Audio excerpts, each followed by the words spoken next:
किस्सा गधे, बैल और उनके मालिक का। अलिफ लैला। एक बड़ा व्यापारी था जिसके गांव में बहुत से घर और कारखाने थे जिनमें तरह तरह के पशु रहते थे।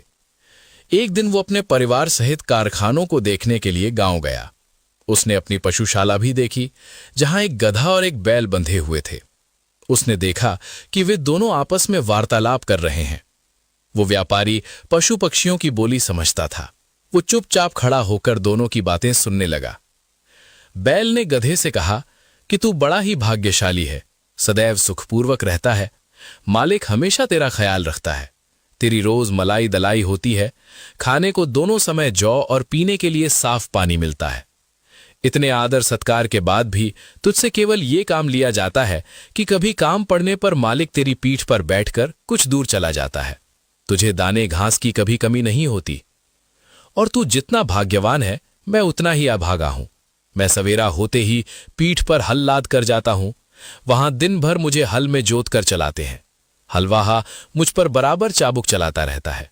उसके चाबुकों की मार से पीठ और जुए से मेरे कंधे छिल गए हैं। सुबह से शाम तक ऐसा कठिन काम लेने के बाद भी ये लोग मेरे आगे सूखा और सड़ा भूसा डालते हैं जो मुझसे खाया नहीं जाता। रात भर में भूखा प्यासा अपने गोबर और मूत्र में पड़ा रहता हूं और तेरी सुख सुविधा पर ईर्ष्या किया करता हूं।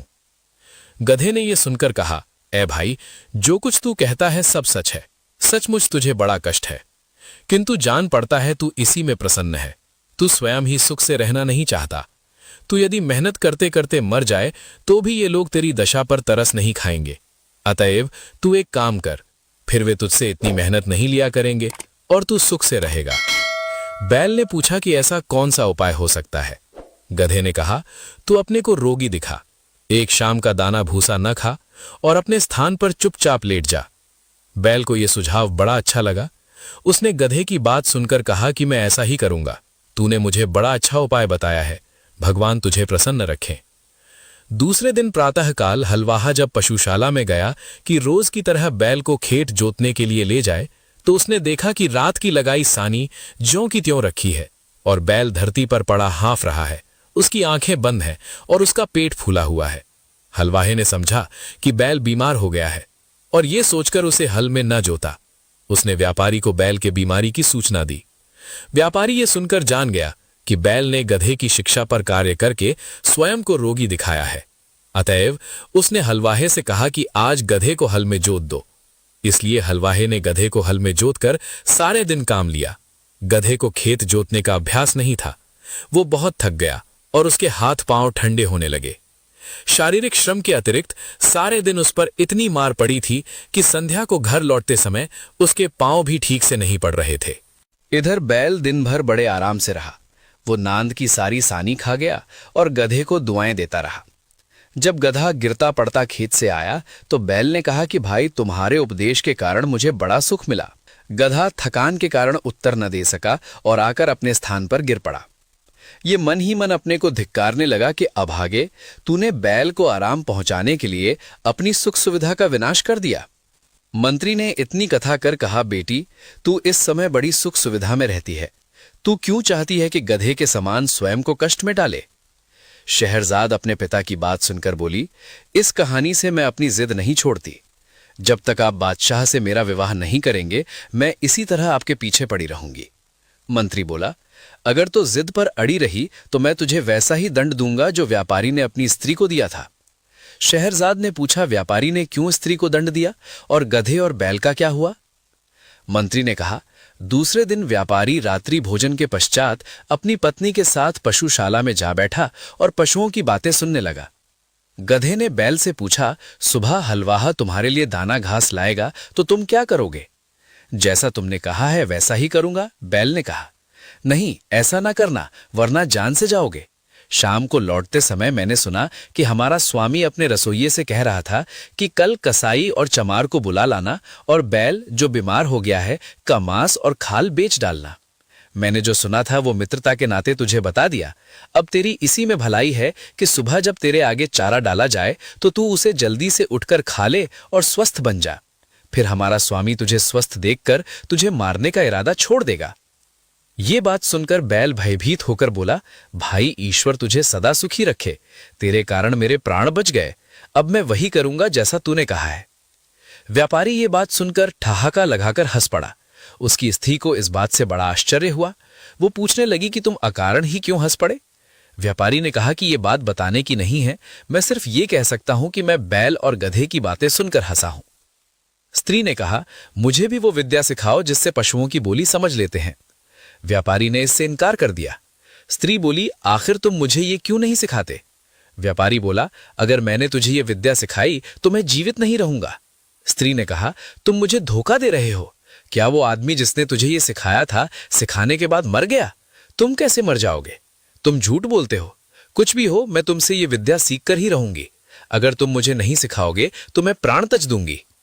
ये कहकर वो स्त्री घर में आ गई और अपनी कोठरी का दरवाजा बंद करके रात भर चिल्लाती और गाली गलौज करती रही। व्यापारी रात को तो सो गया, लेकिन दूसरे दिन भी वही हाल देखा तो स्त्री को समझाने लगा कि तू बेकार जिद करती है, ये विद्या तेरे सीखने योग्य नहीं है। स्त्री ने कहा, जब तक तुम मुझे ये भेद नहीं बताओगे मैं खाना पीना छोड़े रहूंगी और इसी प्रकार चिल्लाती रहूंगी।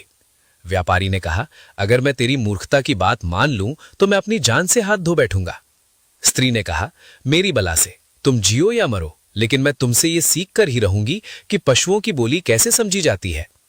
व्यापारी ने जब देखा कि ये महामूर्ख अपना हठ छोड़ ही नहीं रही है तो उसने अपने और ससुराल के रिश्तेदारों को बुलाया कि वे उस स्त्री को अनुचित हठ छोड़ने के लिए समझाएं। उन लोगों ने भी उस मूर्ख को हर प्रकार समझाया, लेकिन वो अपनी जिद से ना हटी। उसे इस बात की बिल्कुल चिंता ना थी कि उसका पति मर जाएगा। छोटे बच्चे मां की ये दशा देखकर हाहाकार मचाने लगे। व्यापारी की समझ ही में नहीं आ रहा था कि वो स्त्री को कैसे समझाए कि इस विद्या को सीखने का हठ ठीक नहीं है। वो अजीब दुविधा में था।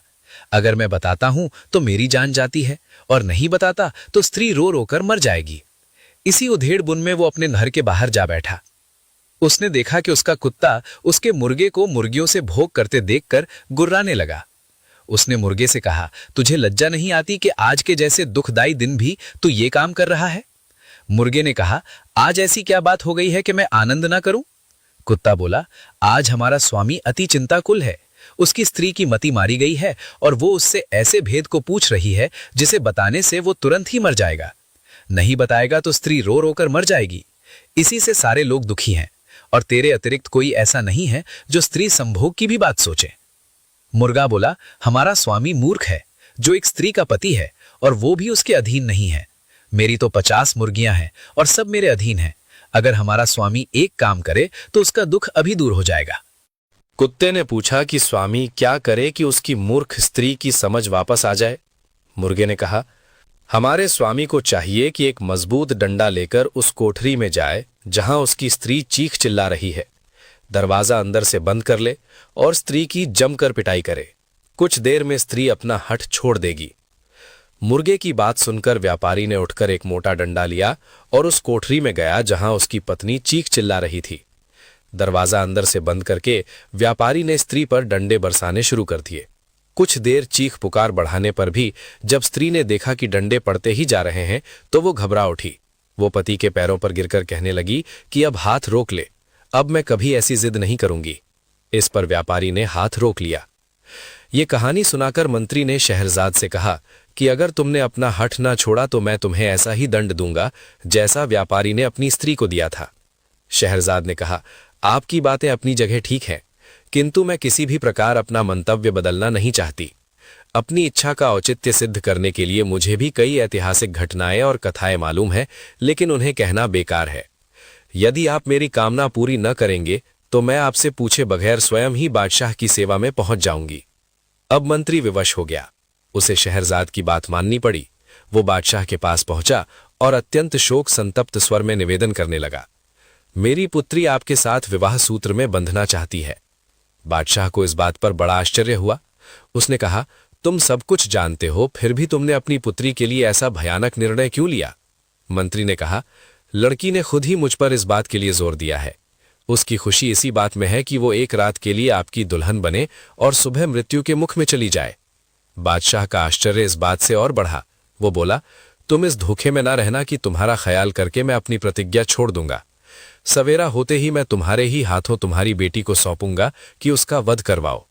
ये भी याद रखना कि यदि तुमने संतान प्रेम के कारण उसके वध में विलंब किया तो मैं उसके वध के साथ तेरे वध की भी आज्ञा दूंगा।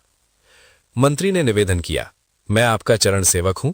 ये सही है कि वो मेरी बेटी है और उसकी मृत्यु से मुझे बहुत ही दुख होगा, लेकिन मैं आपकी आज्ञा का पालन करूंगा। बादशाह ने मंत्री की बात सुनकर कहा, ये बात है तो इस कार्य में विलंब क्यों किया जाए? तुम आज ही रात को अपनी बेटी को लाकर उसका विवाह मुझसे कर दो। मंत्री बादशाह से विदा लेकर अपने घर आया और शहरजाद को सारी बात बताई।